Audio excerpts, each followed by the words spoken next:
This is going to be such an informative segment, so make sure you're paying attention because we have heard it time and time again, social distancing and the coronavirus. So we know that older people are more at risk with this virus, but what about those who may have asthma?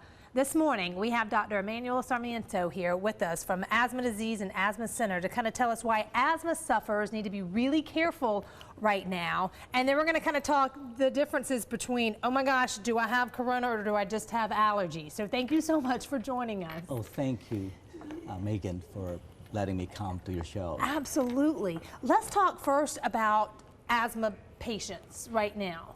That's right. So there's a lot of asthma sufferers out there, and they're really concerned whether they're at risk of developing coronavirus. It's actually the same as normal people, but when they get really very, very sick. The challenge really with corona, it's a viral infection, and it's one of those triggers for asthma. In fact, flu, common cold could be a trigger, and then you add coronavirus, which actually lung specific. And the challenge with corona virus is that they go directly to your lungs, and if your lungs are inflamed, especially if you have asthma, then it get really, really bad. In fact, they get sicker faster, and they may develop acute respiratory syndrome, meaning to say severe acute respiratory disease, where they get intubated. So, and I heard that is not. It is very, very serious. So, yeah. There are people that have more severe asthma, and I always tell them, make sure that you have your asthma care plan or asthma exacerbation plan. So they have to talk to the doctors about it. And more importantly, for all patients that are asthma sufferers, they have to get their asthma under control. Asthma under control, meaning they have to take their preventative medicine, avoid triggers, and make sure they stay at home. What are some of the triggers? And I know if you have asthma, you probably know these backwards and forwards, but. I know. The sad part really is that we are in the allergy season. As you know, Greenville, Spartanburg, Anderson, we have very high pollen count during springtime, usually from the trees. So that's another big trigger for asthma. So you have allergies from pollen, you have viruses, and flu season actually could last till May. Oh, gosh. So you could have, you know, those other viruses and then the corona. Yeah. So for people that have allergies, obviously make sure you take your allergy medicine every day. Again, avoid outdoors as much as possible. Right now, we're all staying home as much as possible. But pollen count are really highest early in the morning. So if you really want to do some outdoor stuff, so later in the afternoon when the pollen count are really low. Okay, that's a good tip. So, you know, if people hear you got to stay inside the whole time, they're going to freak out. But it's like, listen, just pick the times to go outside, you know, more wisely. And here's something that I know a lot of us have been, you know, freaking out about. Over the weekend, we were outside a lot, and then you're like, wait, is my nose running?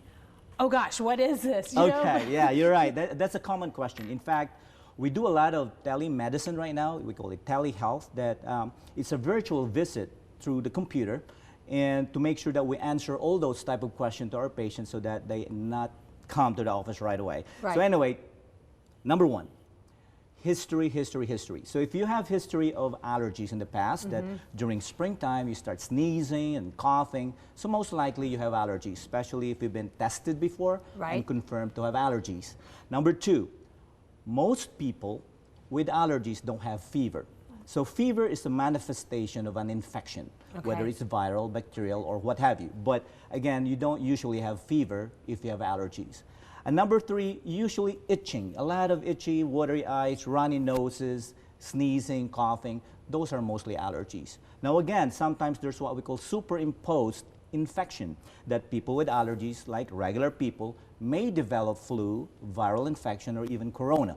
So the way to really differentiate that is that you really have to make sure you listen to your body. No body aches, no muscle ache, no fever. Those are infection.